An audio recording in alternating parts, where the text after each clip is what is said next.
anything that you eat are chemicals. Anything and everything, they are chemicals.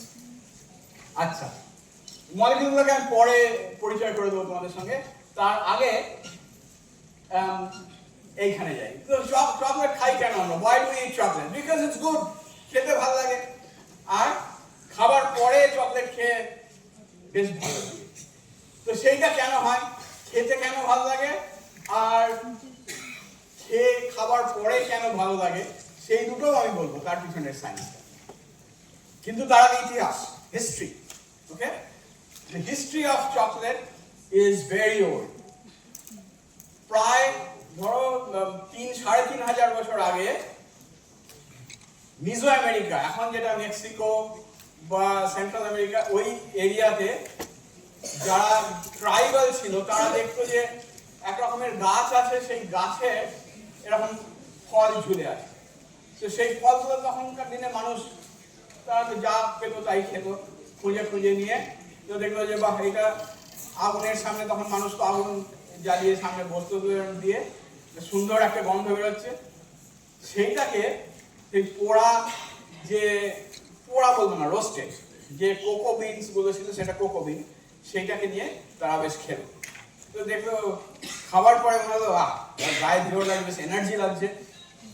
বললো ঠিক আছে, এইটা হচ্ছে একটা এনার্জি গিভিং খাবার, তো এইটাকে খুব প্রেশার, সব জায়গায় সবসময় পাওয়া যেত তা নয়, সেটাকে যত্ন করে রেখে দিত এবং সেইটাকে তারা খুব স্পেশাল অকেশনে, আমাদের এখানে যেমন পুজোর সময় গিয়ে ঠাকুরকে দিয়ে আসে, সেরকম ওদের ওরকম ঠাকুর ছিল, তো তার কাছে গিয়ে এরকম দিয়ে আসা হতো, সেটা পুজোতেই ব্যবহার করা হতো, সেটাকে পেস্ট বানিয়ে সেটাকে খেয়ে নিত, আর খেলেই খুব এনার্জি এসে যেত।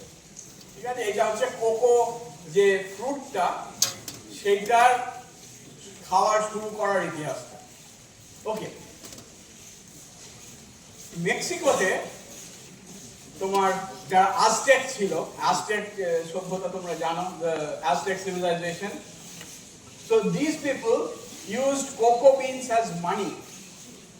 We use money like this, right? We use this money, but that time they did not have this kind of money. সেই সময় এরকম তো তাদের ব্যাংক নোট ছিল না, তাদের ব্যাংকও ছিল না, তো এক্সচেঞ্জ করা হতো। বলে ঠিক আছে, আমি তোমাকে একটা কোকো পট দিচ্ছি, তুমি আমাকে এতটা চাল দাও, এরকম ভাবে।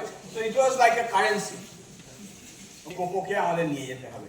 তো মেক্সিকো থেকে শুরু করে স্পেনেতে চকলেট চলে গেল। অফকোর্স আমুলের ডেয়ারি মিল্ক চকলেট নয়, chocolate in the raw form. Alright, so that's how it started. আর স্পেনের পাশে ফ্রান্স, তো সেখানে আস্তে আস্তে সব খুব এক্সপেন্সিভ, তখন নর্মাল লোকে খেতে পেত না, খুব রাজা উজির হলে তবে এইসব খাওয়া যেত। তো ফ্রান্সে গেল, and you know that French people have a special caliber for making anything taste. খুব ভালো রান্না বান্না করতে পারে। তো তারা বললো ঠিক আছে, এর মধ্যে একটুখানি চিনি দিয়ে দেখা যাবে, এটা মনে হয় বেটার লাগে, চিনি দিয়ে দারুণ তো। তারপর আচ্ছা একটু দুধ দিলে কেমন হয়, আরো ভালো। So now in Europe this chocolate spread in various forms. Originally কিন্তু ওরকম ছিল না। আচ্ছা, তো যাই হোক, স্পেন থেকে সেটা গেল ফ্রান্স, তারপরে গেল ব্রিটেনে, আর চকলেট খুবই পপুলার হতে লাগলো, যত দিন যেতে লাগলো পপুলার হতে লাগলো। প্রথমে বিশাল লোক, আমি বলছিলাম রাজারা খায়, এইবার চকলেট যখন যত পপুলার হতে লাগলো, স্প্যানিশরা বুঝলো যে শুধু সোনা দানা চুরি করে দেওয়া তো শেষ হয়ে যাবে, right? But if you can do something more sustainable, তোমরা যদি একটা এমন একটা কিছু নিয়ে আসছো যেটা রেগুলার নিয়ে আসতে পারো আর অনেক টাকা রোজগার করতে পারো, বললো যে কোকো, আরো অফকোর্স অনেক কিছু ছিল, কিন্তু কোকো গুলো তারা নিয়ে আসতো নিজেদের দেশে, ওখান থেকে তারপর প্রসেসিং হতো, তারপরে রিচ চকলেট ইন্ডাস্ট্রি ইউরোপে তৈরি হলো, আর তারপরে আমাদের ব্রিটিশদের হাত ধরে আমাদের দেশেও পরে আসে, অনেক পরে। আচ্ছা, এবার এই চকলেট খেলে কেমন ফল হয়? You get lot of energy, right? Jhumuni সকালবেলা উঠে ঘুম থেকে উঠতে ইচ্ছে করছে, মা কি করলো, এক গ্লাস হট চকলেট দিয়ে দিল, খেয়ে গেছে, তারপর then you get your all your energy and get started. So question is, এই যে এত এনার্জি পেলে, এত ভালো লাগছে খেয়ে, কি করে হলো এটা? How did it all start? You know that. But what do you have in chocolate that makes it so energy giving? Why do you like chocolate? Well, there are a few chemicals. আমি আগে যখন শুরু করি কতগুলো chemical দেখিয়েছিলাম, তার মধ্যে এইবার কিছু কেমিক্যালের কথা বলবো আর তার স্পেসিফিক কি কি এফেক্ট হয় সেইগুলো আমি বলবো। প্রথমে দেখো এই যে এই মলিকিউল, এটার নাম হচ্ছে থিওব্রোমিন। ব্রোমিন কে নাম শুনেছো? ব্রোমিন কি হয়? ব্রোমিন ব্রোমিন শুনেছো সবাই? তুমি শুনেছো? ব্রোমিন শুনেছো? ব্রোমিনে কি হয়? কোথায় কোথায় দেখেছো? কোথায় পড়েছো? কেমিস্ট্রি বইতে। আচ্ছা, হ্যাঁ, কিন্তু ইন্টারেস্টিংলি থিওব্রোমিনটা ব্রোমিন নয়।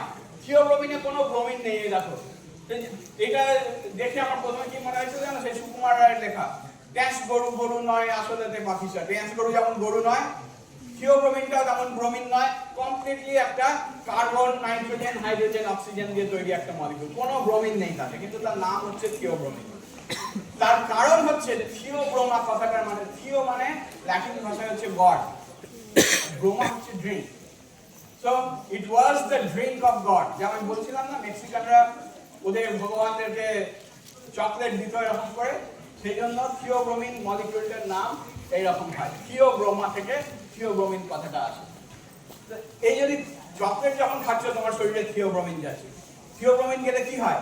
থিওব্রোমিন গেলে এই দেখো, প্রথমে একটু তেতো তেতো লাগে খেতে, চকলেট একটু একটু তো তেতো বটেই। তারপরে তোমার যে ব্লাড ভেসেল গুলো আছে, রক্ত শিরা ধমনী যেগুলো আছে, the arteries, the veins, they open up, they widen, so you have more blood flow. আরো বেশি করে রক্ত তোমার শরীরে সংবহন তন্ত্রে রক্ত বয়, আর it stimulates your heart. Okay, heart আরো ভালো পাম্প করে। তাহলে কি হলো? তোমার ব্লাড ভেসেল গুলো একটু চওড়া হয়ে গেল, আরো বেশি করে রক্ত সারা শরীরে যাচ্ছে, হার্ট আরো ভালো পাম্প করছে, ন্যাচারালি ইউ ফিল এনার্জেটিক। ঠিক আছে? তো এইটা এই এনার্জি পিছনে হচ্ছে একটা সোর্স। তাছাড়াও অল্প পরিমাণে আরেকটা মলিকিউল থাকে, দেখো এই মলিকিউলটা অলমোস্ট একরকম দেখতে, শুধু তফাৎ এক জায়গায়। এখানে একটা হাইড্রোজেন আছে আর এখানে একটা CH3 আছে। ওই পাশের মলিকিউলটা তোমরা সবাই জানো, ঘুম থেকে উঠে অনেকেই খায় চা বা কফি, ওটা হচ্ছে ক্যাফিন। চায়েতে এবং কফিতে ক্যাফিন থাকে, আর চকলেটে ক্যাফিনও থাকে, থিওব্রোমিনও থাকে। থিওব্রোমিনটা অনেক বেশি পোটেন্ট, অনেক বেশি অ্যাক্টিভ। অল্প একটু থিওব্রোমিনে অনেকটা কফিতে যা কাজ হয়, ক্যাফিন আছে বলে এখানে ওই থিওব্রোমিনে একই কাজ হয়, কিন্তু it's more potent. Okay, now it also has an amino acid called tryptophan. ট্রিপ্টোফ্যানের নাম তোমরা হয়তো শুনেছো অলরেডি বা কেউ